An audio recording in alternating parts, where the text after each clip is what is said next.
22 December 2024।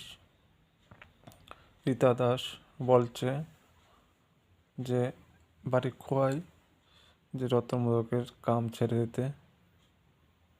Ratan modak এখন বসে বসে খাক, টাকাগুলো শেষ করে দিক, এবং আমাদের কিছু না দিতে পারে।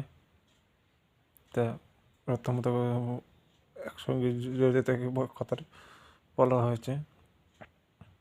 তার জন্য প্রশাসনের কাছে আমি আবেদন করছি, প্রশাসনের জন্য আইনত ব্যবস্থা নেই। রতন মোদক, রীতা মোদক জড়িত আছে, গীতা মোদক জড়িত আছে, শর্মিষ্ঠা মোদক, পিঙ্কি দাস, সুনিতা দাস।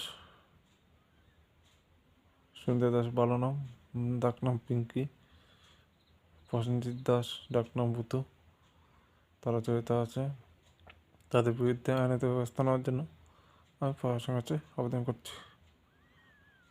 যে 2 দিন বলেছে সেই কথাটা।